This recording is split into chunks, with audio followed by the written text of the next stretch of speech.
विश्ववेतन प्रयोग आहे करो.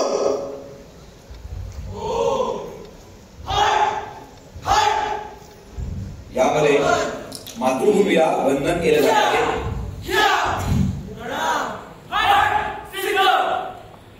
प्रयोग सिद्ध. मुष्टिप्रहार चतुष्ट करो.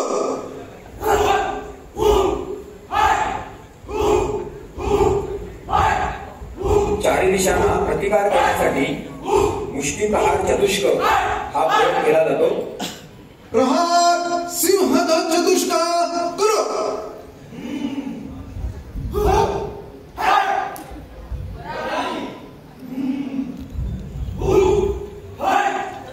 चारी दिशांना सिंहध्वज चतुष्काच्या द्वारे प्रतिकार करण्याची कला याद्वारे शिकवली जाते. श्रृंखला नासिका सूर्यचक्र जठर पर मुष्टिप्रहार शेख करो. 1 2 3 1 2 3 1 2 3 1 2 3 1 2 3 द्वंद्व सिद्ध. प्रयोग 1 करू. 1 कोणी कानाखाली मारल्यानंतर आत्मसंरक्षण करण्यासाठी त्याला ब्लॉक करण्यासाठी हा प्रयोग केला जातो. 3 स्थिती.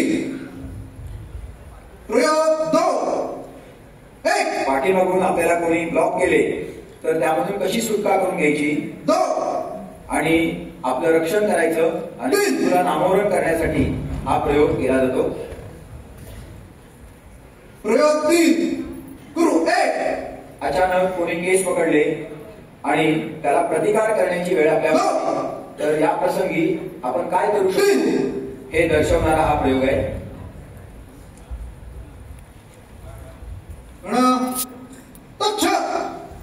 विश्व सावधान. सूर्य नमस्कार स्थिती. 1 2 3 1 2 सदा सवितृ मंडल मध्यवर्ती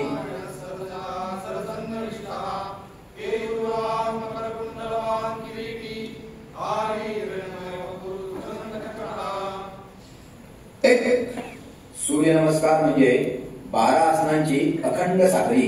2 सुरुवातीला प्रणामासन, त्यानंतर हस्त उत्तानासन, 4 पादहस्तासन, 5 अश्वसंचालनासन, दंडासन, 6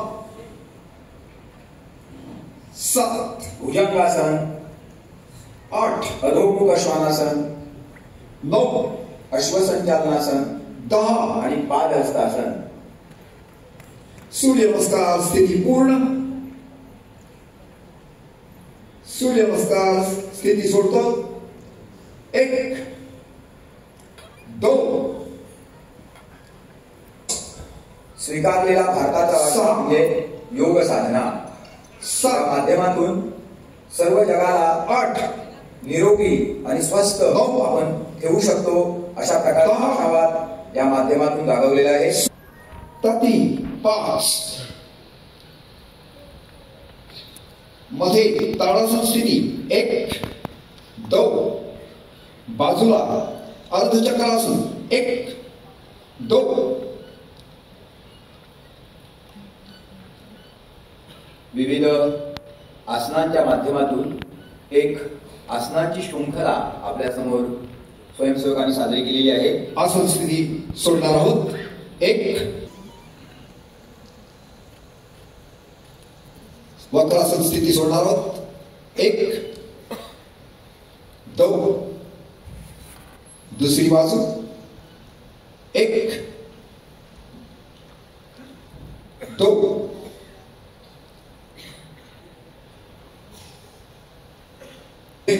1 2 शशकासन पूर्ण.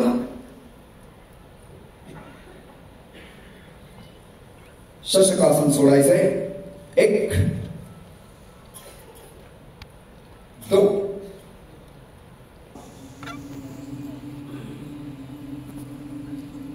1 योग चित्तवृत्ती निरोधः, ज्यामध्ये चित्ताचा निरोध केला जातो. अशी गोष्ट योगाशिवाय आपल्याला कुठेही साध्य होऊ शकत नाही. एक दो एक दो.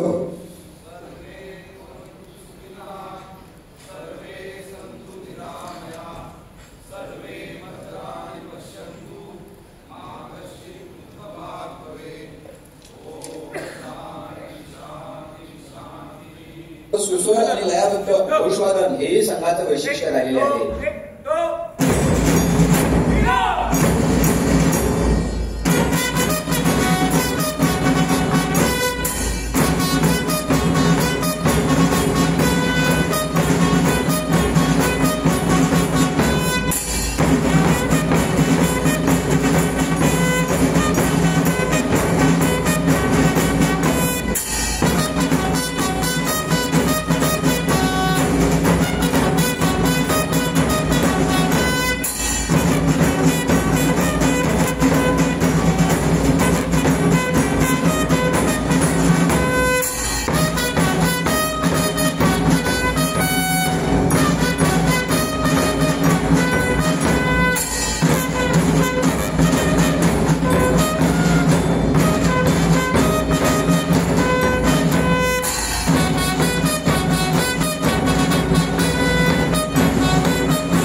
या रचना वाचल्या जातात. उठा है हिंदू हृदय में मन विश्व विजय विश्वास, विश्व विजय विश्वास.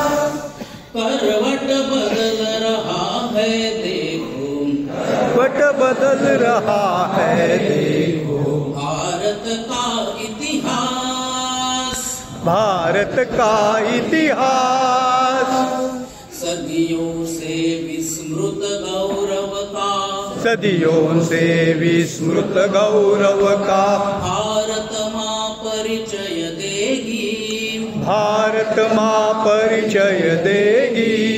सौम्य शांत सुखदायी जननी, सौम्य शांत सुखदायी जननी. नवयुग नव जीवन देगी, नवयुग नव जीवन देगी.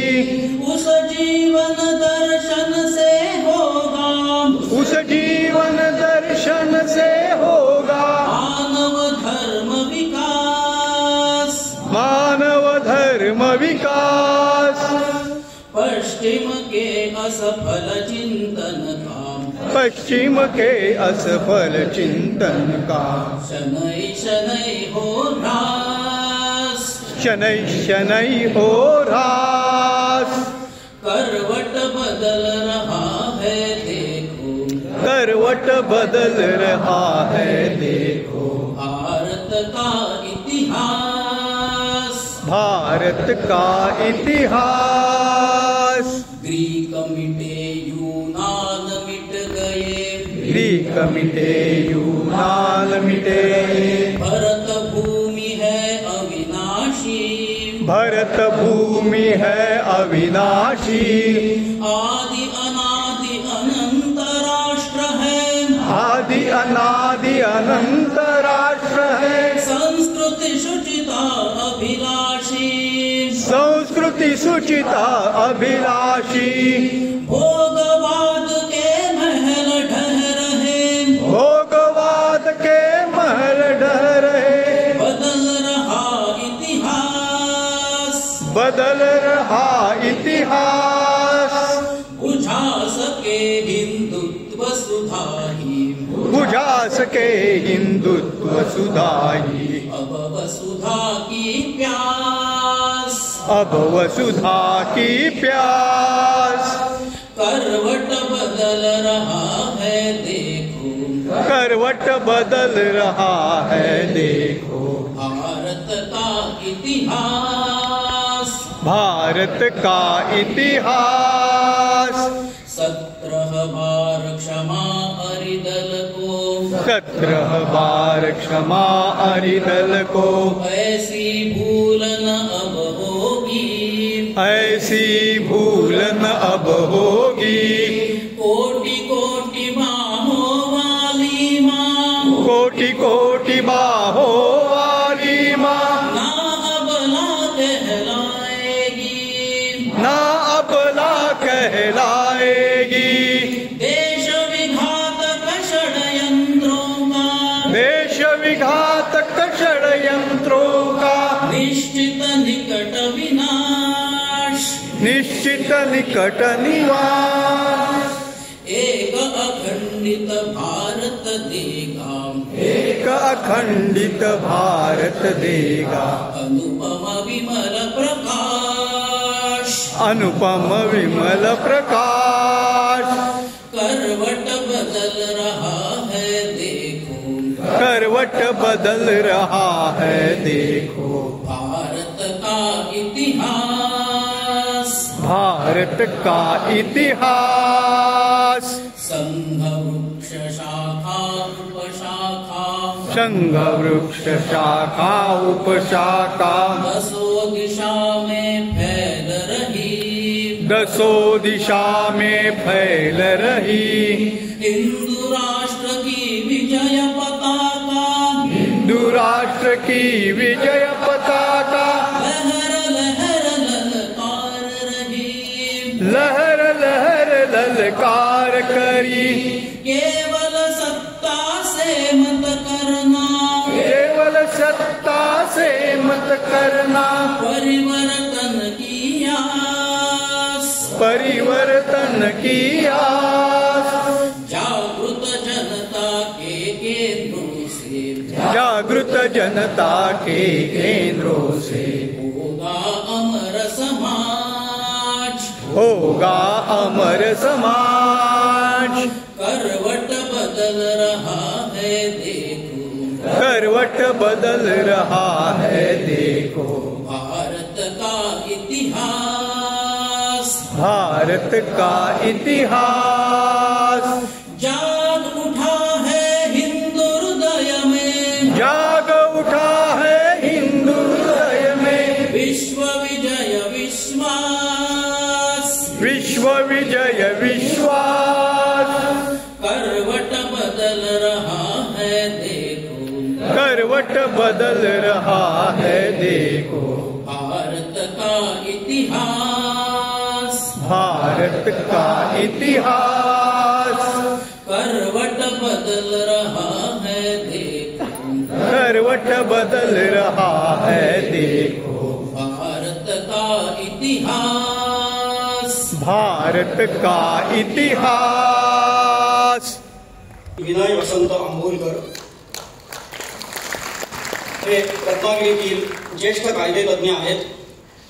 गेली सुमारे 29 वर्षे वकिली व्यवसायात ते कार्यरत आहेत. लौकिक शिक्षण M.Com LLB पर्यंत अनेक संस्थांवरती ते कार्यरत आहेत.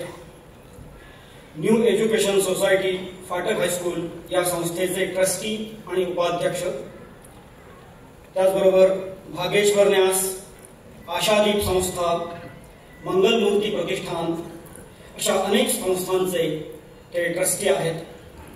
रोटरी इंटरनॅशनल या सामाजिक संस्थेचे 2005 पासून ते सदस्य आहेत. त्यानंतर आजचे आपले प्रमुख वक्ते, आज आपल्याला प्रमुख वक्ते म्हणून लाभले आहेत श्री अर्जुन यशवंत चांदेकर. सिंधुदुर्ग जिल्ह्यातील खुश केला तेव्हा राष्ट्रपुरुष श्रीरामांचा जीवन यात्रेचा प्रवास रामायण म्हणून आपल्या पुढे आला. जेव्हा महर्षी व्यासांनी धर्म अधर्माची व्याख्या केली तेव्हा ते महाभारत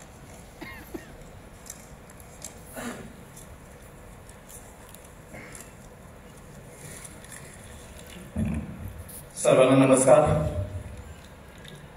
माननीय नगर संघचालक, माननीय प्रांत संघचालक, उपस्थित सर्व स्वयंसेवक बंधू आणि रत्नागिरीमधील सर्व बंधू भगिनींनो, आज राष्ट्रीय स्वयंसेवक संघाच्या शताब्दी वर्षानिमित्त मला इथे प्रमुख पाहुणा म्हणून आमंत्रित केलं, त्याबद्दल संघाला प्रथम धन्यवाद देतो. माझ्यासारखा सामाजिक काम करणाऱ्या माणसाला इथे प्रमुख अतिथी म्हणून बोलावलं. खरंच मला संघाबद्दलची पूर्ण माहिती नव्हती. नुसतं ऐकून माहिती होतं किंवा संघ काय करतो, किती शिस्तीचा संघ आहे, कोणत्या पद्धतीने काम केलं जातं. परंतु इथे प्रमुख पाहुणा म्हणून मला बोलावून मला सन्मानित केलं, त्याबद्दल मी संघाचे पुनश्च आभार मानतो आणि धन्यवाद देतो. मुळात संघाची कार्यपद्धती काय असते, प्रोटोकॉल्स काय असतात याबद्दलची सुद्धा मला ऐकून माहिती होती. पूर्ण माहिती नव्हती, त्यामुळे एक्झॅक्ट काय प्रोटोकॉल असतात हे देखील मला इथे पाहायला मिळाले, संचलन पाहायला मिळालं. त्याबद्दल संघाची कार्यपद्धती आणि गेल्या 100 वर्षाचा कार्यकाल काय असेल, शिस्त काय कोणत्या पद्धतीची असेल याबद्दलची कल्पना सर्वसामान्य जनतेला येईल. आणि या शताब्दी वर्षामध्ये पुढे देखील संघाचे कार्यक्रम असेच सर्वसामान्य जनतेसाठी खुले असतील याबद्दल मला कोणतीही शंका नाही. कोणतीही संस्था 100 वर्ष पूर्ण करते तेव्हा त्यामध्ये सगळ्यात महत्वाचा असतो तो म्हणजे बदल. प्रत्येक बदलाला योग्य पद्धतीने आणि योग्य कार्यपद्धती अनुसरून सामोरं जाणं ही कोणत्याही संस्थेची अत्यंत अशी आवश्यक गोष्ट आहे. येणारे बदल प्रत्येक वेळेला अंगीकारून संस्थेला पुढे नेणं हे देखील तितकंच महत्वाचं आहे. राष्ट्रीय स्वयंसेवक संघाने 100 वर्ष आज पूर्ण केली. शताब्दी वर्ष आता चालू होत आहे आणि दुसऱ्या शतकामध्ये आपण प्रवास करायला सुरुवात करतोय. तर अशा वेळी ज्या मागील लोकांचं या संघासाठी योगदान आहे त्यांचं देखील स्मरण करणं हे देखील तितकंच महत्वाचं आहे. आपल्याला रत्नागिरी शहराचा देखील संघ स्थापनेमध्ये काही संदर्भ आपल्याला आढळतो. रत्नागिरीमध्ये शिरगाव या गावामध्ये माझा आजोळा आहे. तिकडे मोरेश्वर दामलेंच्या घरी मी गेलो असताना त्यांच्या घरी जानेवारी 1925 मध्ये माननीय स्वातंत्र्यवीर सावरकर आले होते आणि तिथे माननीय डॉक्टर हेडगेवारजी यांच्याशी त्यांचं बोलणं झालं आणि नंतर 1925 मध्ये विजयादशमीच्या मुहूर्तावर राष्ट्रीय स्वयंसेवक संघाची स्थापना झाली. म्हणजे आपल्या रत्नागिरीचा राष्ट्रीय स्वयंसेवक संघाच्या स्थापनेची देखील काही संदर्भ आढळतो. हा देखील एक योगायोग समजायला हरकत नाही असं आमचं म्हणणं. स्वातंत्र्यवीर सावरकरांनी रत्नागिरीमध्ये जेव्हा वास्तव्य केलं होतं त्यावेळी सर्व हिंदूंना जागृत करण्यासाठी किंवा सर्व समाजाला समावेशक करून पुढील राष्ट्राची उभारणी करण्यासाठी काय करता येईल यासाठी जे योगदान दिलं ते अत्यंत महत्वाचं आहे आणि त्याप्रमाणे कार्य आपण करत राहतो आणि त्याप्रमाणे संघाचं देखील कार्य चालू आहे आणि गेली 100 वर्ष आदर्शवत कार्य संघ करतो आहे याची आपल्या रत्नागिरीकरांना संपूर्ण देशाला देखील घोषणा अशी ती गोष्ट आहे. मला सांगण्यात आलं की संघ या शताब्दी वर्षामध्ये पंचपरिवर्तन राबवणार आहे. यामध्ये कुटुंब प्रबोधन, सामाजिक समरसता, स्वबोध, नागरी शिष्टाचार व पर्यावरण या विषयांवर जागृती करण्यात येणार आहे. संघाचं हे कर्मनिष्ठित काम पाहून खूपच बरं वाटलं. कोणताही गाजावाजा न करता, भपकेबाजपणा न करता कार्य करून शताब्दी साजरी करण्याच्या राष्ट्रीय स्वयंसेवक संघाच्या कामाला माझ्या पुढील कार्यासाठी शुभेच्छा. मी देखील माझ्या ताकदीने या कार्यात सामील होईल आणि शक्य ती मदत करेन असं जाहीर करतो आणि पुन्हा एकदा संघाला शुभेच्छा देऊन माझ्या वाणीला विराम देतो. भारत माता की जय. पूजनीय डॉक्टर हेडगेवार म्हणतात, शक्ती केवळ सैन्य आणि शस्त्रांमध्ये नसते, तर सैन्य ज्या समाजातून निर्माण होते तो समाज जितका राष्ट्रप्रेमी, नैतिक आणि चारित्र्यवान असेल त्यानुसार ते शक्तिशाली असते. भारुनी टाकू चैतन्याने मानाने वैभवशाली भवितव्याला नटवू निज कर्तृत्वाने, नटवू निज कर्तृत्वाने समाज जीवन भारुनी टाकू चैतन्याने मानाने वैभवशाली भवितव्याला नटवू निज कर्तृत्वाने, नटवू निज कर्तृत्वाने. दशशतकांचे दैन्य टाकुनी जागृत करूया जनशक्ती, पराक्रमाची अन प्रतिभेची जगास दावू अभिव्यक्ती. राष्ट्रपुरुष हा सुदृढ करूया पुन्हा एकदा यत्नाने, नटवू निज कर्तृत्वाने, नटवू निज कर्तृत्वाने. सागर लाटा रोज सांगती नव्या युगाची आव्हाने, गिरिशिखराहुनी ऐकू येती मायभूमीची जय गाणे. ती आव्हाने पेलायाला उभे राहूया ऐक्याने, नटवू निज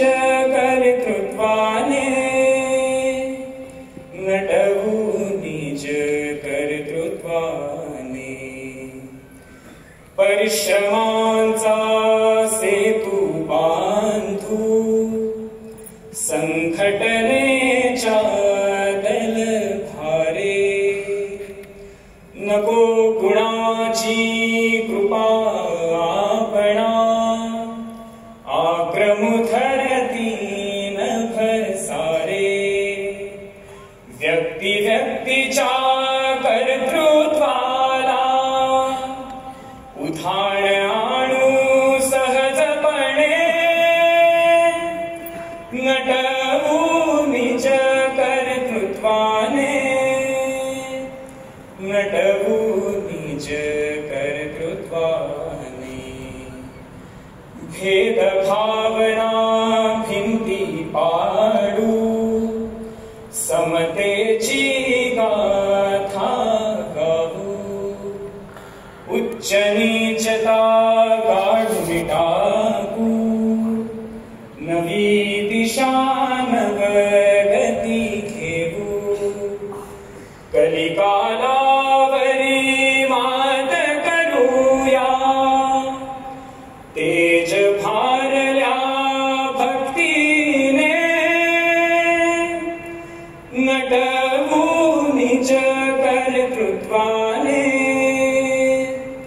नटवू निज कर्तृत्वाने समाज जीवन भारून टाकू चैतन्याने मानाने वैभवशाली भवितव्याला नटवू निज कर्तृत्वाने नटवू निज कर्तृत्वाने नटवू निज कर्तृत्वाने नटवू निज कर्तृत्वाने.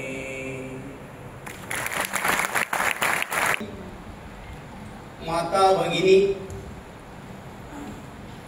नागरिक तसेच स्वयंसेवक बंधू,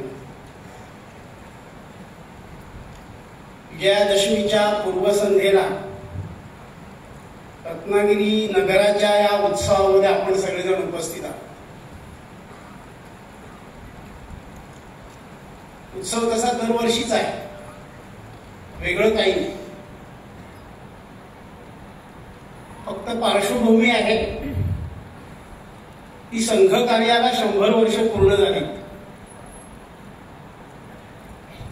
आणि पुढचं वर्ष हे शताब्दी वर्ष आहे.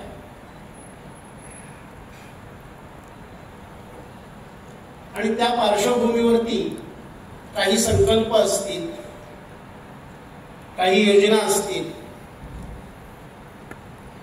आणि त्याच्या माध्यमातून पुढे जाणं असेल. त्या दृष्टिकोनातून या उत्सवाला थोडं अधिक महत्व आहे. नवरात्रीचं पर्व आहे. प्रभू रामचंद्रांनी रावणावर विजय मिळवला.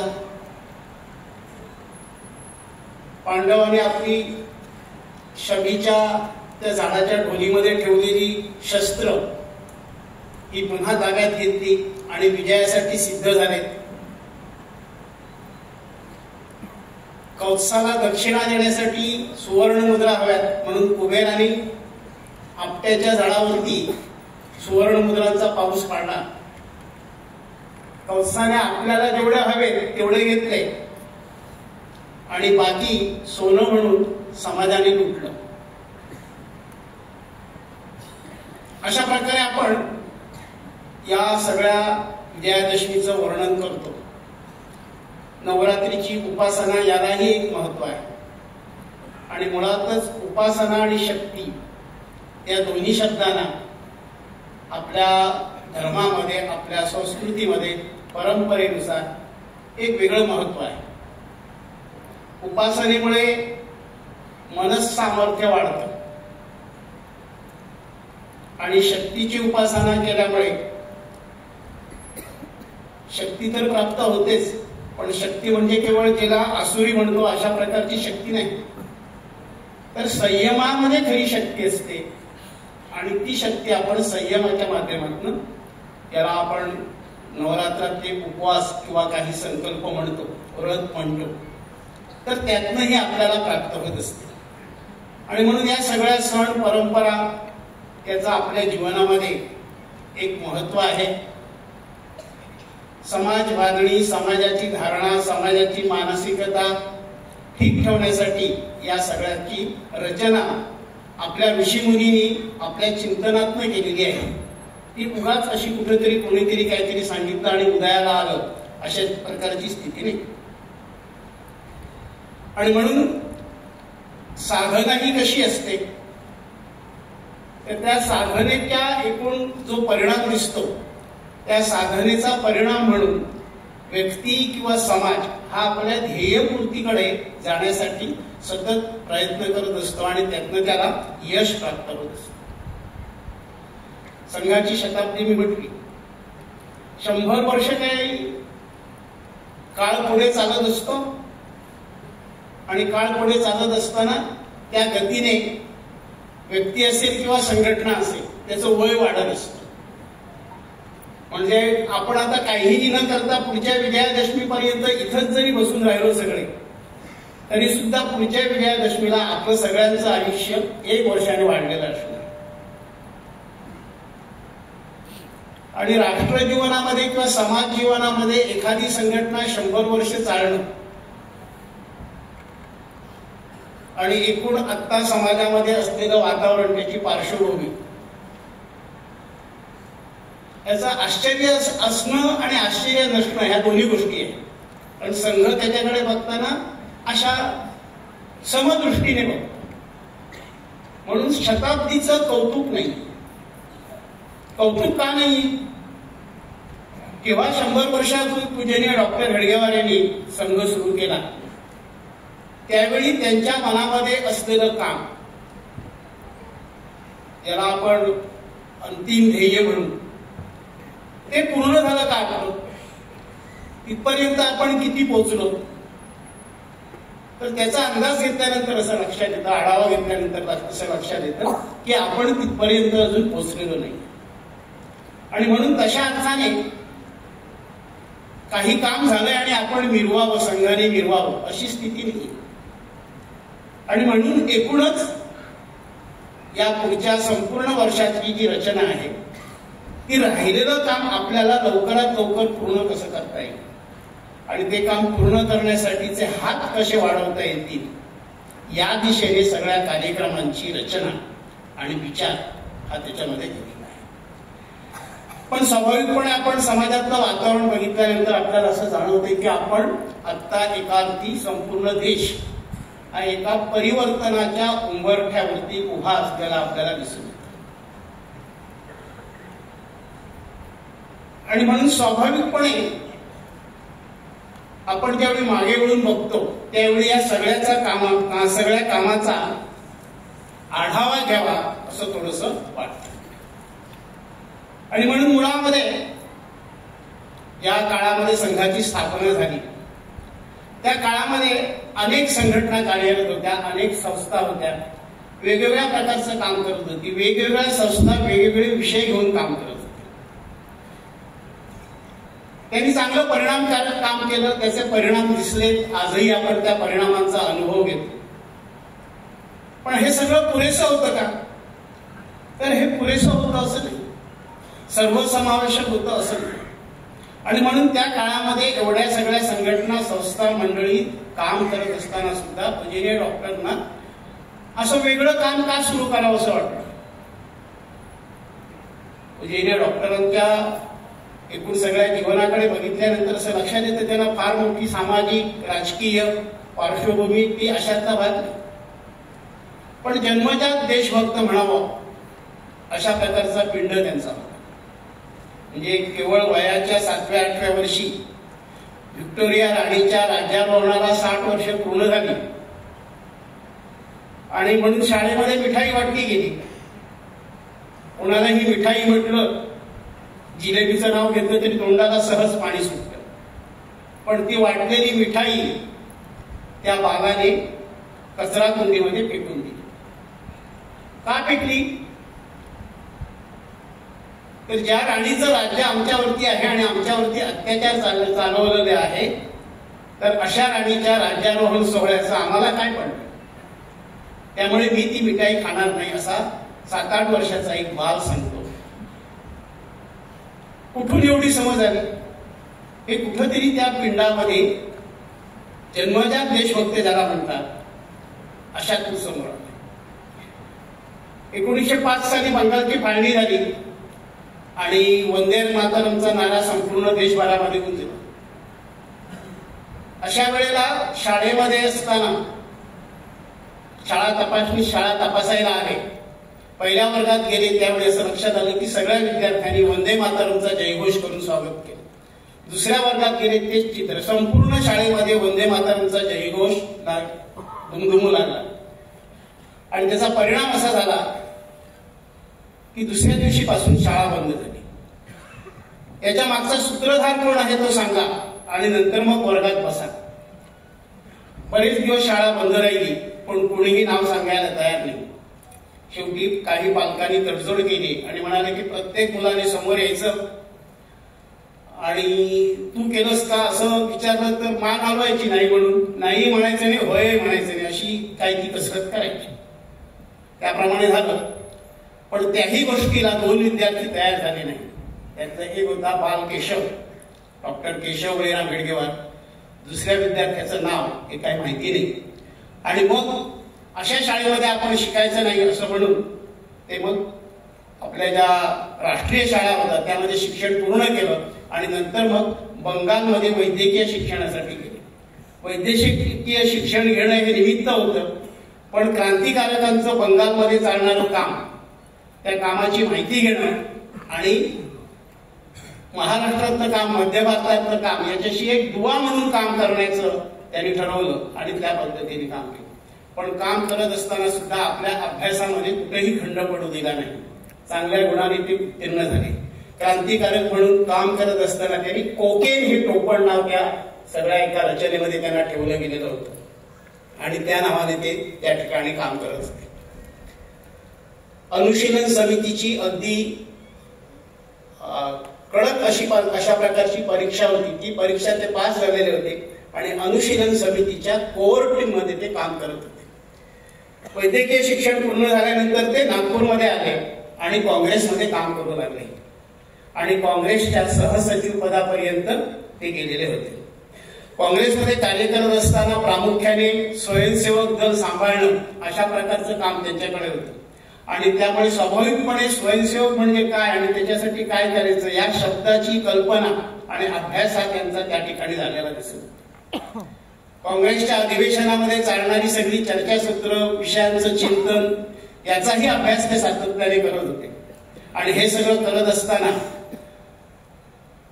स्वतः काही त्या ठिकाणी ठराव मांडण्याचाही त्यांनी प्रयत्न केलेला होता. त्यातला एक जो ठराव होता तो असा होता की भारताचं स्वतंत्र प्रजासत्ताक राष्ट्र निर्माण झालं पाहिजे आणि जगातल्या सगळे देश हे भांडवलवादाच्या तावडीतनं मुक्त झाले पाहिजे अशा प्रकारचा ठराव. म्हणजे आज आपल्या देशाची जी नीती आहे आणि आपलं सरकार म्हणा, आपला देश म्हणा, इतर छोट्या छोट्या देशांसाठी जे आता काम करत आहे त्याचा गाभा या पूजनीय डॉक्टर हेडगेवारांनी मांडलेल्या या ठरावामध्ये होता. पण तो ठराव मांडून घेतला गेला नाही, तो फेटाळला गेला. हे सगळं करत असताना पूजनीय डॉक्टरांच्या मनामध्ये हे सातत्याने चालू होतं की मुळात आपला देश हा पारतंत्र्यात का गेला, गुलामगिरीमध्ये का गेला आणि म्हणून केवळ स्वातंत्र्य मिळवून ते शांत बसण्यामध्ये काही अर्थ नाही आणि म्हणून त्या मुळापाशी गेलं पाहिजे आणि रोगाचा शोध हा मुळापाशी जाऊन घेतला पाहिजे आणि त्याच्यावरती जी आवश्यक उपाययोजना असेल ती करण्याची आवश्यकता आहे. 1920 साली लोकमान्य टिळक गेल्यानंतर महात्मा गांधींचं पर्व सुरू झालं आणि मग 1921 मध्ये महात्मा गांधींनी असहकार आंदोलनाची हाक दिली. त्या असहकार आंदोलनामध्ये अनेक विद्यार्थी, अनेक नोकरदार वर्ग आपल्या नोकऱ्या सोडून, शाळा सोडून, कॉलेजेस सोडून त्या आंदोलनामध्ये सहभागी झाले. फार काळ ते आंदोलन पुढे चाललं नाही. त्या आंदोलनात पूजनीय डॉक्टर हेडगेवार सहभागी झालेले होते आणि त्यांनी एका ठिकाणी या आंदोलनामध्ये कार्यरत असताना दिलेले जे भाषण होतं त्या भाषणामुळे त्यांच्यावरती राष्ट्रद्रोहाचा खटला दाखल केला गेला. हा राष्ट्रद्रोहाचा खटला दाखल केल्यानंतर त्यांनी कोर्टात आपली बाजू मांडलेली होती आणि मी हे कोर्ट मानत नाही आणि माझ्या देशासाठी, माझा देश स्वतंत्र करण्यासाठी आम्हाला जे जे काय करायला लागेल ते आम्ही प्राणपणाने करू, त्याच्यात आडकाठी आणणारा कोणीही कोणतीही शक्ती असू शकत नाही, अशा प्रकारचं एक खरमरीत म्हणा किंवा ज्वलंत जाज्वल्य भाषण हे कोर्टामध्ये त्यांनी दिलं. शेवटी तिथल्या न्यायाधीशांना म्हणावं लागलं की यांनी जे मूळ भाषण केलेलं होतं त्या मूळ भाषणापेक्षा अधिक अशा प्रकारचं, अधिक जहाल अशा प्रकारचं भाषण हे बचावाचं भाषण होतं आणि मग त्यांना 1 वर्ष सश्रम कारावासाची शिक्षा झाली.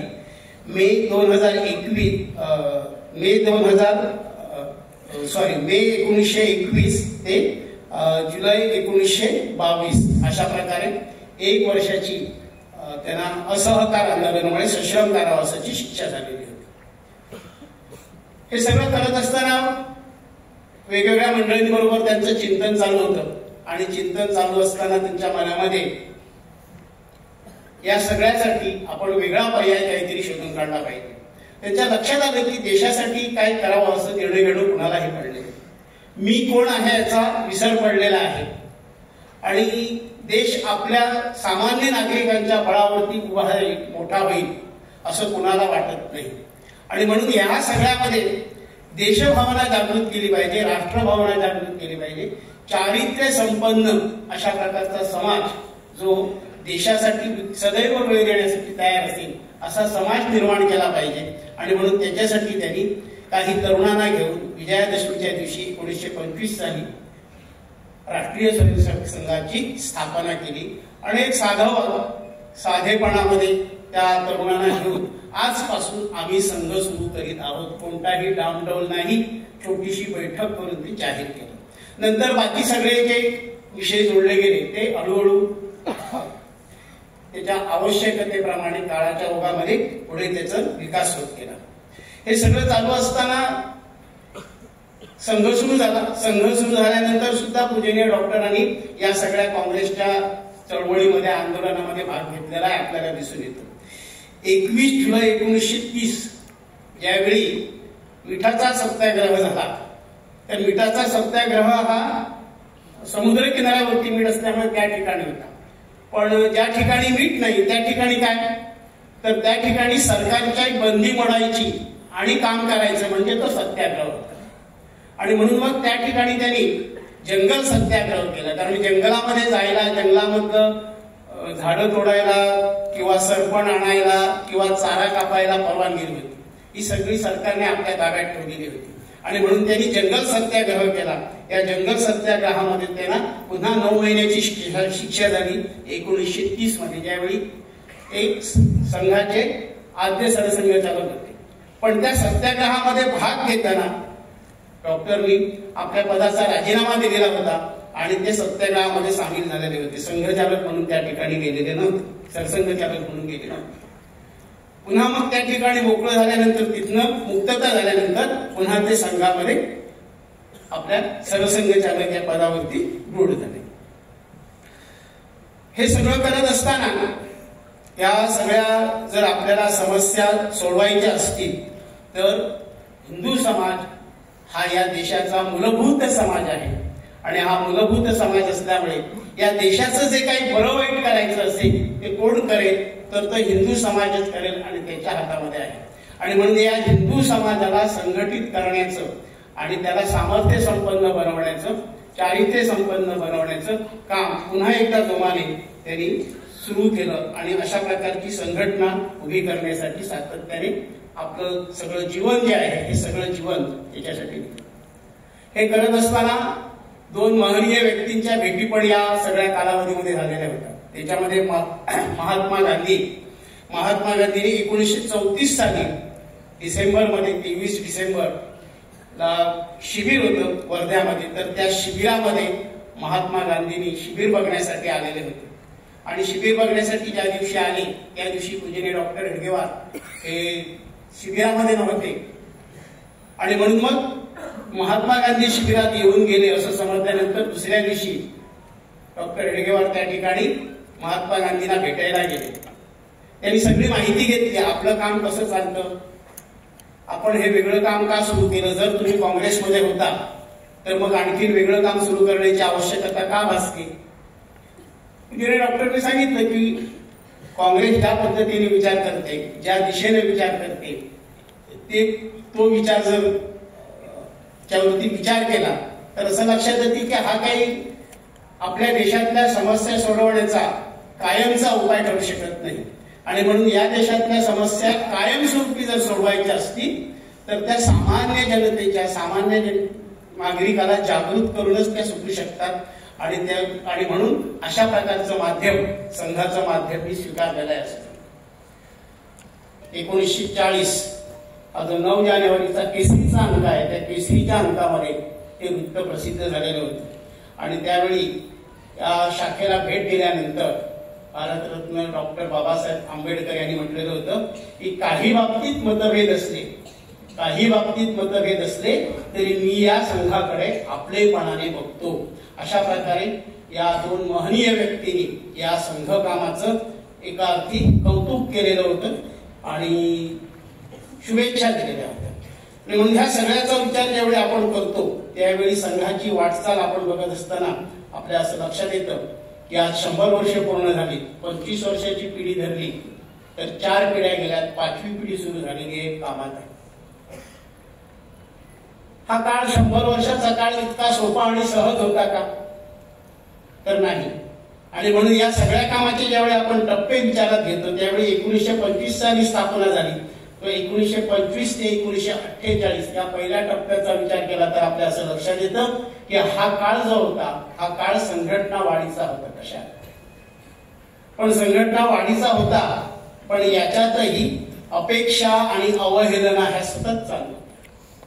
कारण एक 35 वर्षाचा डॉक्टर झालेला तरुण ज्याने आपली 300 रुपयाची नोकरी मिळत होती ती सोडली. त्या काळामध्ये मध्य भारतामध्ये जेमतेम 75 डॉक्टर होते आणि तिथं त्यांनी जर डॉक्टरकीचा व्यवसाय सुरू केला असता तर नामवंत डॉक्टर झाले असते. त्यामुळे 35 वर्षाचा हा डॉक्टर आणि हा तरुणांना, छोट्या छोट्या तरुणांना, बालांना घेऊन त्यांच्याबरोबर खेळतोय, वेड्यासारखा फिरतोय, अशा प्रकारची अवहेलना. आणि ज्या ज्यावेळी विजयादशमीचं संचलन निघायचं त्यावेळी लोक डॉक्टरना विचारायचे, काय हो डॉक्टर हेडगेवार, झालं का तुमचं हिंदू संघटन? डॉक्टर तेवढ्याच शांतपणे सांगायचे, होय चालतंय, हळूहळू होतंय. अशा प्रकारची अवहेलना, उपेक्षा ही प्रारंभीच्या काळामध्ये लक्षात येते. पण नंतरच्या काळामध्ये आपल्याला लक्षात येतं की 1940 साली पूजनीय डॉक्टर हेडगेवारांचं निधन झालं आणि त्याच्यानंतर पूजनीय गुरुजींच्याकडे संघाची धुरा आली. पूजनीय गुरुजींनी वर्षाला 2 वेळा असा संपूर्ण देशाचा प्रवास केला आणि संपूर्ण देशाचा प्रवास करत असताना संपूर्ण देशभरामध्ये संघ पोहोचवण्यासाठी प्रयत्न केला. 1940 साली जो संघ शिक्षा वर्ग झाला त्या संघ शिक्षा वर्गामध्ये पूजनीय डॉक्टर हेडगेवार पूर्ण वेळ उपस्थित राहिले नाहीत, पण त्या वर्गामध्ये संपूर्ण देशभरातून स्वयंसेवक आलेले होते. म्हणजे हे काम 1940 साली 15 वर्षात देशव्यापी झालेलं होतं. त्यावेळी जी काय राज्यांची रचना असेल तर त्या राज्यांच्या रचनेनुसार प्रत्येक राज्यामध्ये हे काम पोहोचले जातं आणि 1948 पर्यंत हे काम संपूर्ण देशभरामध्ये पोहोचवण्याचं काम पुन्हा एकदा गतीने पूजनीय श्री गुरुजींनी केलं. 1948 साली महात्मा गांधींची हत्या झाली आणि मग संघाला विरोध व्हायला सुरुवात झाली आणि तो सगळा 1948 ते 1975 हा तशा अर्थाने प्रचंड विरोधाचा काळ आहे. स्वयंसेवकांनी, कार्यकर्त्यांनी ह्या सगळ्या बंदीच्या काळामध्ये खूप सोसलं, खूप भोगलं. म्हणजे असं सांगतात की भालजी पेंढारकरांचा कोल्हापुरातला स्टुडिओ लावला गेला. भालजी त्या ठिकाणी पोचले हे समजल्यानंतर आणि बघितलं तर सगळा राख झालेला आहे, कोळसा झालेला आहे. भालजी शांतपणे म्हणाले की आता एक नवीन व्यापार, कोळशाचा व्यापार तरी आपल्याला सुरू करण्याला आजपासून संधी आहे. त्या स्वयंसेवकांनी, कार्यकर्त्यांनी कुणीही राग धरला नाही समाजावर. पूजनीय गुरुजींच्या घरावरती जमाव चालून गेला आणि स्वयंसेवक रक्षणासाठी धावले. पूजनीय गुरुजींनी सांगितलं, या समाजाला जर मी नकोसा झाला असेल तर माझं काय ते होते, तुम्ही सगळे घरी चला. पूजनीय गुरुजींना अटक झाली आणि पूजनीय गुरुजींनी सगळ्या देशभरामध्ये पार करून सगळ्या स्वयंसेवकांना कळवलं की बी काम ॲट एनी कॉस्ट. काहीही झालं तरी प्रतिकार करू नका. समोरचा समाज हा आपलाच आहे. आज तो गैरसमजामुळे म्हणा किंवा जमावाची जी मानसिकता असते त्यामुळे म्हणा सैरभैर झालेला आहे. पण त्याच्यावरती कोणत्याही प्रकारे प्रतिकाराने त्याला उत्तर देऊ नका. आणि या सगळ्या आदेशानुसार सूचनेनुसार सगळ्या स्वयंसेवकांनी जे सोसायटीचं ज्येष्ठ स्वयंसेवक बसलेले असतील त्यांनाही या सगळ्या गोष्टीचा अनुभव आहे. आणि म्हणून ह्या सगळा जो खोटा आरोप होता तो नंतर सिद्ध झाला खोटा आरोप आणि पुन्हा संघाच्या कामाला सुरुवात झाली. संघाचं काम वेगवेगळ्या क्षेत्रांमध्ये सुरू झालं. विश्व हिंदू परिषद, विद्यार्थी परिषद, वनवासी कल्याण आश्रम, भारतीय जनता पक्ष म्हणजे त्यावेळीचा भारतीय जनसंघ, अशा वेगवेगळ्या क्षेत्रामध्ये काम सुरू होण्याचा हा कालावधी होता. ज्या कालावधीमध्ये 1948 ते 1975 आणि संघ विचार हा समाजामध्ये पोहोचू लागला. म्हणजे आपले सरसंघचालक म्हणायचे संघ काहीही करणार नाही पण समाजामध्ये सगळं काही होणार. आणि त्याची सुरुवात ही त्या काळामध्ये झालेली आपल्याला दिसून येते.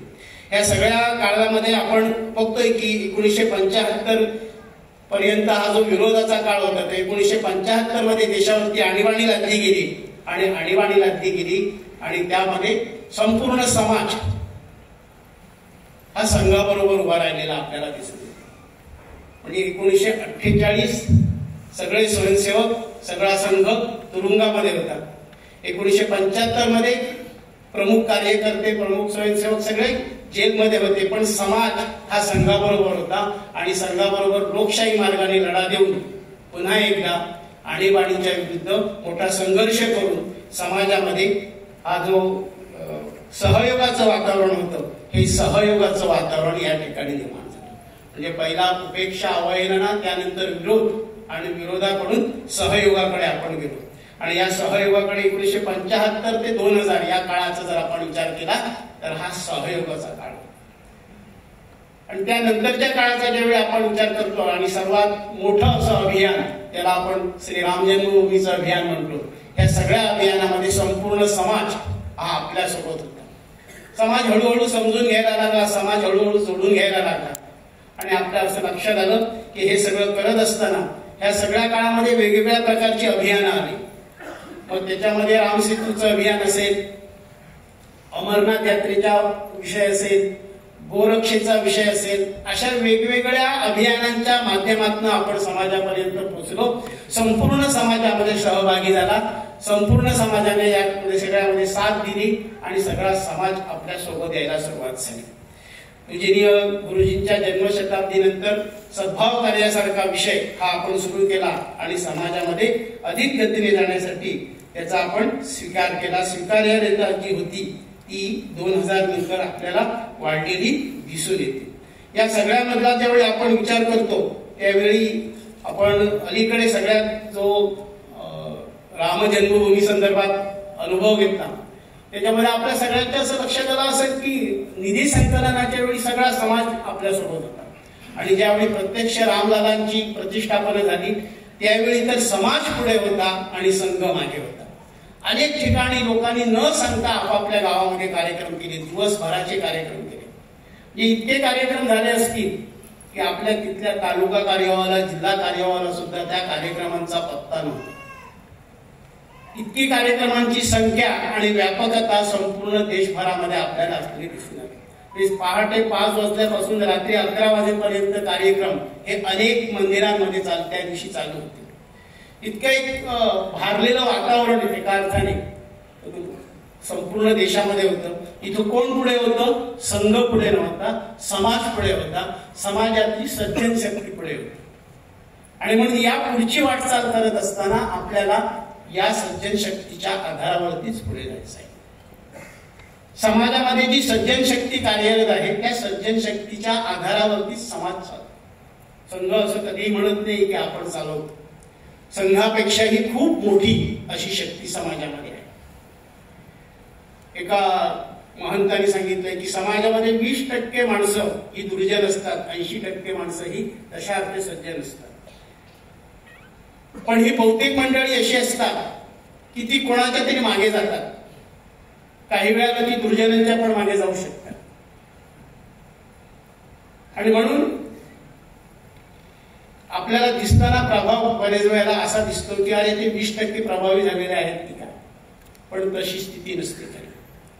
आणि म्हणून समाजामध्ये ठिकठिकाणी जागृत असलेली अशी जी सज्जन शक्ती आहे त्या सज्जन शक्तीला या समाजासाठी देशासाठी पुन्हा एकदा सक्रिय करण्याची आवश्यकता आहे. संघाचं काम चालू राहील, शाखा किती वाढतील, विस्तार किती होईल सांगता येत नाही. पण संघाला आपल्याला स्वतःला मोठं व्हायचं नाही, संघाचं नाव मोठं झालं असं नाही. संघाला समाजाला मोठं करायचंय. संघाचा स्वतःचा अजेंडा काही नाही, संघाने नवीन काहीही सुरू केलं नाही. परंतु इतक्या वर्षापासून जे चालत आलेलं आहे त्याची विस्मृती जी झालेली आहे त्या विस्मृतीतून जागृतीकडे जाण्यासाठी संघाचं काम आहे. एक तात्पुरतं लावलेलं टॉनिक आहे. टॉनिक जितकं लवकर संपेल तितकं चांगलं असतं. ते दोघांसाठी चांगलं असतं, डॉक्टरसाठी चांगलं असतं आणि रोग्यासाठी पण चांगलं असतं. आणि म्हणून तो रोगी सुदृढ होईल अशा स्थितीमध्ये आपल्याला लवकरात लवकर जायचंय. संघाला हे काम अनेक वर्षे चालवायचं नाही. पूज्य डॉक्टर म्हणायचे की याची देही याची डोळा आपल्याला हे काम पूर्ण करायचं, पण नाही झालं. कारण आपला असा हा मोठा समाज आहे, विविधतेने नटलेला आहे आणि त्यामुळे अशा समाजाला जागृत करायचं असेल तर त्या पद्धतीने आपल्याला थोडंसं पुढे जायला. आणि म्हणून आजची समाजाची स्थिती काय आहे, आपण त्या समाजामध्ये बघताना काय बघतो? एकदमच निराशेची स्थिती आहे का? तर नाही. आजही आपण बघतो की देशाचा गौरव संपूर्ण जगामध्ये वाढलेला आहे. एक वेळ अशी होती की मला गाढव म्हटलं तरी चालेल पण मला हिंदू म्हणू नका. पण आज गर्व से कहो हम हिंदू आहे, आम्ही हिंदू आहोत अशा प्रकारचा भाव जो आहे, अशा प्रकारचा भाव आणि अभिमानाने सांगण्याची एका अर्थी स्पर्धा लागलेली आहे अशा प्रकारचं चित्र आपल्याला दिसून येते. आणि म्हणून केवळ संघकाम म्हणून याच्याकडे विचार न करता, संघकामाची वाढ म्हणून विचार न करता आपण जर 2047 सालचा भारत कसा असेल याचा विचार करतोय आणि तो 2047चा भारत म्हणजे विश्वगुरु असेल असा आपण जो विचार करतोय त्या विचाराची पाळंमुळं ह्या सगळ्यामध्ये दडलेली. आणि म्हणून आपण या गोष्टीचा विचार करताना त्या दृष्टिकोनातून करण्याची आवश्यकता वाटते. एक वेळ असा होता की आपल्या वारशाचा अभिमान आपल्याला माहिती नव्हता. म्हणजे धर्मपाल म्हणून महात्मा गांधींचे एक शिष्य होते.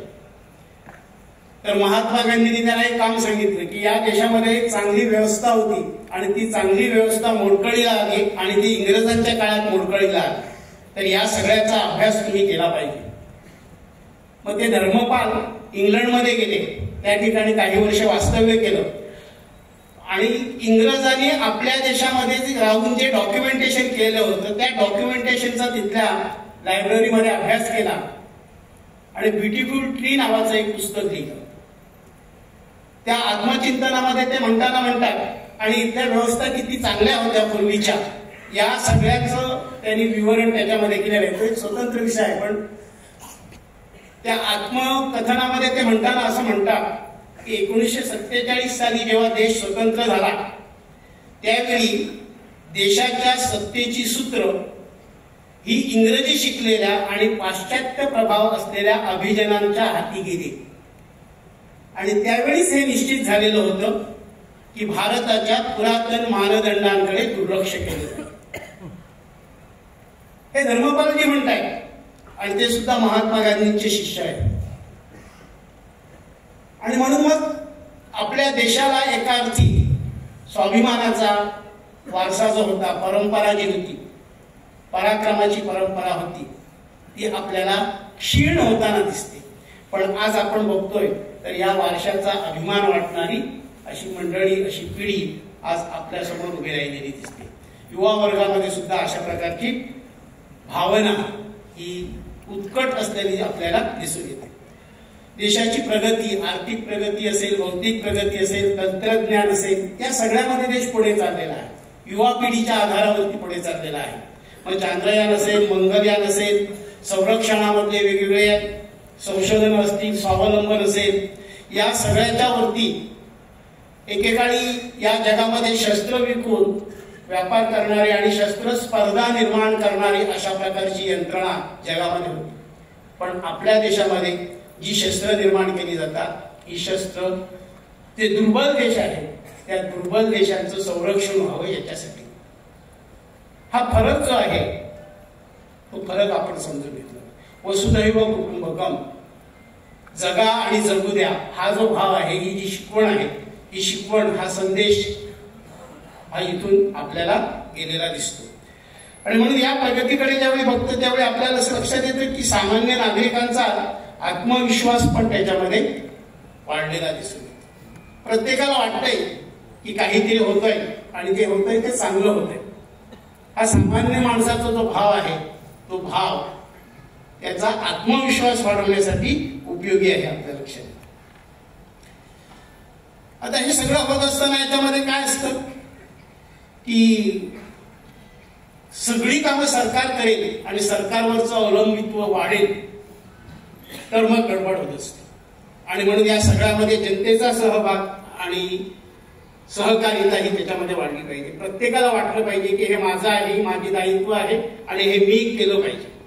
सगळं कोणीतरी येईल, असेल हरी तर येईल काठ्यावरी, असं होत नसतं. म्हणजे दुपारी 12 वाजता आणि रात्री 8 वाजता आपल्या समोर जर ताट यायला हवं असेल तर आपल्याला दिवसभर घाम गाळायलाच लागतं, ते आपोआप येत नाही. आणि म्हणून देश पुढे गेला पाहिजे, देशाची प्रगती झाली पाहिजे, तर देशाच्या या सगळ्या प्रगतीमध्ये कामामध्ये सामान्य माणसाचं योगदान असतं पाहिजे. मानवेंद्रनाथ धुराय नावाचे साम्यवादी विचारवंत होऊन गेले तर ते आयुष्याच्या शेवटी मानवतावादी झालेले होते. आणि त्यांनी एक पुस्तक लिहिलं ह्युमन रॅडिकल्स नावाचं. आणि त्या पुस्तकामध्ये एका ठिकाणी ते म्हणतात की सामान्य माणसाची चेतना जोपर्यंत जागृत होत नाही तोपर्यंत केलेले कोणतेही कार्य अपूर्ण राहते. म्हणजे सामान्य माणूस जागृत झाला पाहिजे. आणि पुढे ते म्हणतात की if this is the only way, this is the shortest वे. आता ही शॉर्ट वे किती आहे माहिती आहे, शॉर्टेस्ट वे किती आहे माहिती नाही मला, पण 100 वर्ष आपण हा प्रयोग चालवलेला आहे. पण 100 वर्षातही आपल्याला अजून पूर्ण यश आलेलं नाहीये. म्हणजे किती काय म्हणतो आपण शॉर्टकट आहे त्याचा विचार आपण करू शकतो. पण ती मूलभूत गोष्ट आहे ही. त्यांनी जे पुस्तक लिहिलं ते 1950च्या नंतरचं आहे, पण पूजनीय डॉक्टरांनी हा विचार 1925 साली सुरू केलेला होता. आणि म्हणून ह्या सगळ्याचा विचार करताना आपण आपला सहभाग, जनतेचा सहभाग या सगळ्यामध्ये कसा होईल आणि तो वाढेल याच्याकडे विचार केला पाहिजे. त्याचा गौरव केला जातो. मग या देशातली संस्कृती रामाची आहे की रावणाची ही ठरवण्याची वेळ येते. युवांमध्ये वेगवेगळे विषय हे युवांची डोकी भडकवण्यासाठी केले जातात. आपण आपल्या शेजारच्या 2 देशांमध्ये काय झालंय ते बघतोय. अशा प्रकारे युवा पिढीला महिलांच्या मध्ये महिलांना सन्मान नाही, हिंदू धर्मामध्ये, हिंदू संस्कृतीमध्ये महिलांना दुय्यम स्थान आहे, अशा प्रकारची भावना, अशा प्रकारचा अपप्रचार हा केला जातो. खरं तर आपल्याकडे मातृदेवो भव आत्मवत सर्वभूतेषु मातृवत परदारेषु परद्रव्यम नष्टवत अशा प्रकारची शिकवण आहे. पण हे सगळं आपण कुठेतरी विसरलो आणि त्यामुळे आपल्याला संभ्रम वाटायला लागला. अरे हे खरंच आहे की काय. त्यामुळे समोरचा जो सांगतो ते आपल्याला काही वेळेला खरं वाटतं. आणि म्हणून मगाशी इथं उल्लेख आला आधुनिकीकरणाच्या नावाखाली अशा गोष्टी समोर आणल्या जातात आणि त्यातली गडबड. पण आधुनिकीकरण म्हणजे आपलं मूळ असेल ते सोडायचं आणि त्याच्या मागे लागायचं, याला आधुनिकीकरण नाही. बदल हा कसा असला पाहिजे, बदल हा आपलं मूलतत्व जे आहे त्या मूलतत्वाला सांभाळून कालानुरूप त्याच्यामध्ये आवश्यक तो बदल असला पाहिजे. विदेशात त्या गोष्टी घेतल्या पाहिजे, पण त्या आपल्या ठिकाणी कशा पोषक होतील तशा त्या बदलून घेतल्या पाहिजेत. तसा बदल त्याच्यामध्ये केला पाहिजे आणि त्या स्वीकारल्या पाहिजे. असे अनेक विषय जे आहेत हे विषय या निमित्ताने आपल्याला पुढे न्यायचे आहेत, याची समाजामध्ये जागृती करायची आहे. या दृष्टीने आपल्याला विचार करायला लागेल. सन्मानपूर्वक आणि विश्वास, परस्पराबद्दल विश्वास हा समाजामध्ये निर्माण करण्याची आवश्यकता आहे. आणि म्हणून या सगळ्या एकूण पुढच्या काळामध्ये समाजाची जी ही मानसिकता झालेली आहे की जे काही करायचंय ते सरकारने करायचंय, तर ही मानसिकता बदलण्याची आवश्यकता आहे. व्यक्तीने आपलं कुटुंब बदललं पाहिजे, कुटुंबाने समाज बदलला पाहिजे. कुटुंबाने समाज कसा बदलायचा, तर प्रत्येक कुटुंब हे त्या वस्तीतलं नेतृत्व करणारं कुटुंब उभं राहिलं पाहिजे. त्या कुटुंबाकडे बघून बाकीचा समाज घडला पाहिजे. कारण कुटुंब हा आपल्या समाजातलं शेवटचं एकक आहे. व्यक्ती हे आपल्या समाजातलं शेवटचं एकक नाही, ती पाश्चात्य कल्पना आहे. आणि म्हणून सगळं सामाजिक शिक्षण जे आहे, सगळं सामाजिक शिक्षण मुलाचं हे कुटुंबामध्ये होत असतं. आणि म्हणून कुटुंबाची जी ही भूमिका आहे, ही कुटुंबाची भूमिका समाज परिवर्तनामध्ये अतिशय महत्वाची आहे. आता व्यवस्था परिवर्तन करायचं असेल तर व्यवस्थेमध्ये माणसं कुठून जातात, समाजातून जातात. एक काळ असा होता की यथा राजा तथा प्रजा. आता काय झालंय, यथा प्रजा तथा राजा. कारण तो राजा इथून जातो ना. तो समाज जर चारित्र्य संपन्न असेल तर तिथे जाऊन बसणारी व्यक्ती ही चारित्र्य संपन्न होणार आहे.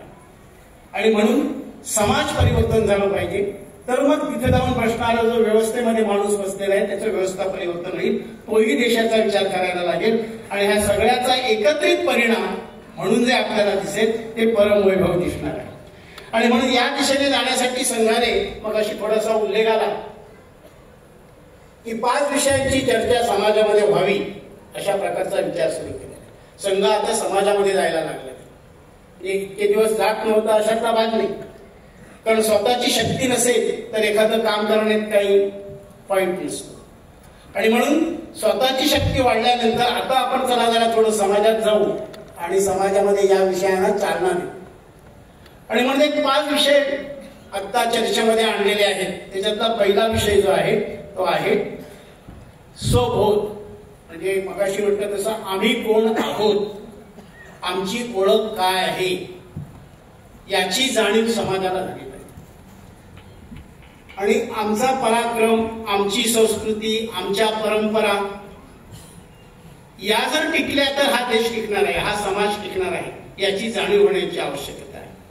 आणि म्हणून मग ह्या सोबतमध्ये माझी भाषा आहे, माझी मातृभाषा आहे. दुसऱ्या कोणत्याही भाषेला विरोध नाही. देशातल्या सगळ्या भाषा ह्या तेवढ्याच महत्वाच्या आहेत. आणि म्हणून म्हणजे भवन, भोजन, आजकाल चला आज काय शनिवार आहे, आज काय रविवार आहे, चला जाऊ जरा बाहेरच जाऊ, ढाब्यावरती जाऊ किंवा चायनीज खाऊ. खरं तर भोजन हा विषय असा आहे की तो तिथली परिस्थिती, भौगोलिक परिस्थिती, तिथलं वातावरण, या ऋतुमान या सगळ्यानुसार काही विचार करता केलेला आहे. पण आपल्याकडे हे बाहेर जाऊन खाण्याची संस्कृती आहे ती आता वाढायला लागली. कोणीतरी पाहुणा आला कुठून तरी, कर्नाटकातला पाहुणा आला तर आपण त्याला इडली डोसा, तो बिचारा इथलं काहीतरी घावणे बिवणे खाण्याच्या तयारीने आलेला असतो. पण त्याला काय वाटतो आपण इडली, आणि ती क्वालिटी, त्याला ती क्वालिटी कशी मिळणार आपल्याकडची. घावण्याची क्वालिटी त्याला जमणार नाही आणि इडलीची आपल्याला जमणार नाही. तरी पण आपण काय मोठं कौशल्याने प्राप्त केलंय युट्यूबवरती बघून, म्हणून मग त्याला खिलवतो. ह्याचा आग्रह आपल्याला घरामध्ये सकस आहार या सगळ्याचा करता येईल का. वेळेची मर्यादा आहे. भजन केव्हा तरी दिवसात एकदा सगळेजण एकत्र बसलेले आहेत, चिंतन करतायत देवाचं. आणि भ्रमण, फिरायला जाताना आपण कुठं जातो, गोव्यात जायचं, जरा कुठं जायचंय, कळंगूट बीचला जायचं, वाघा बीचला जायचं. आणि एवढी मंदिरं आहेत, गड किल्ले आहेत आपल्याकडे, आपला इतिहास, आपली संस्कृती आपल्या पुढच्या पिढीला कोण सांगणार आहे. आणि म्हणून हे जे 6 भ आहेत, भाषा, भूषा, भवन, भोजन, भजन आणि भ्रमण, या 6 भंकडे जर लक्ष दिलं तर आपली स्वची जागृती त्याच्यामध्ये होऊ शकते. नागरी कर्तव्य, देशभक्तीचं प्रकटीकरण ठिकठिकाणी झालं पाहिजे. तसा समाज घडवायचा असेल तर तशी व्यक्ती घडली पाहिजे. आणि ते करण्याचं काम गेली 100 वर्ष संघ करतोय. पण समाजामध्ये सुद्धा सज्जन शक्ती आहे. त्या सज्जन शक्तीने सुद्धा असं सक्रिय होण्याची आवश्यकता आहे, त्यांच्याशी संवाद साधण्याची आवश्यकता आहे. आणि म्हणून सर्व प्रकारच्या भेदभावाला नाकारणार आणि समरसतायुक्त आचरण, पर्यावरणपूरक जीवनशैली यावर आधारित मूल्याधिष्ठित कुटुंब आणि स्वबोधाने ओतप्रोत व नागरी कर्तव्यासाठी प्रतिबद्ध असं समाजाचं चित्र उभं करण्यासाठी आपण सगळेजण संकल्प करूया. तो जगन्नाथाचा रथ सगळ्यांना माहिती आहे. जगन्नाथाचा रथ ओढणारी भरपूर मंडळी असतात, पण प्रत्येकाचा हात जगन्नाथाच्या रथाला नाही लागत. 5-25 जण जगन्नाथाच्या रथाला प्रत्यक्ष हात लावतात. त्याच्या पलीकडचा असतो तो बाजूच्या खांद्याला हात लावून ढकलतो, त्याच्या पलीकडचा असतो तो त्याच्या पाठीला हात लावून ढकलतो. असे सगळेजण ढकलत असतात. पण हे सगळेजण कोणाच्या तरी अवयवाला, पाठीला, डोक्याला, हाताला हात लावून ढकलत असतात. पण प्रत्येकाची ही भावना असते की मी जगन्नाथाचा रथ ओढतोय, जगन्नाथाचा रथ ढकलतोय. संघाचा जगन्नाथाचा रथ हा असा पुढे चाललेला आहे. तो भारताला, भारत मातेला परमवैभव विश्वगुरुपदी बसवल्याशिवाय राहणार नाही. पण आपण त्याच्यामध्ये सहभागी व्हावं आणि त्या जगन्नाथाच्या रथामध्ये, त्या ओढण्यामध्ये मीही माझा खालीचा वाटा, जे त्या खालीला समजलं, ती सेतू बांधण्यासाठी मी प्रभू रामचंद्रांचं काम हे चांगलं काम आहे, दुर्जनाच्या संहारासाठी आहे, त्यामुळे त्याला मी मदत केली पाहिजे असं त्या खारुताईला वाटलं आणि त्याने आपला सहभाग त्याच्यामध्ये दिला. तशा प्रकारचं मी आपल्या सगळ्यांना या निमित्ताने आवाहन करतो की पुढचे येणारे हिंदू संमेलन असेल, संपर्क अभियान असेल, हे क्षणिक कार्यक्रम आहेत, पण दीर्घकाळ आपल्याला हा देश पुढे जाण्यासाठी सातत्याने प्रयत्न करावे लागणार आहेत. आणि त्यासाठी सगळ्यांनी परस्परांशी सहयोगाने मिळून सगळेजण काम करूया आणि आपला हा देश विश्वगुरुपदी विराजमान झालेला आपण याची डोळा बघूया, अशा प्रकारची अपेक्षा व्यक्त करून मी माझं लांबलेलं बोलणं थांबवतो. उत्तिष्ठ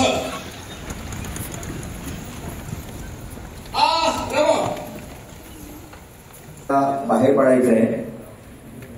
उद्यावरला काही प्रदर्शनी आहे, त्या प्रदर्शनीला पाहत आपण बाहेर जायचं आहे. सेल्फी पॉइंटवर पंचपरिवर्तनासंदर्भात फोटोची व्यवस्था केलेली आहे. सहकुटुंब सहपरिवार आपण सर्वजण या ठिकाणी फोटो काढायला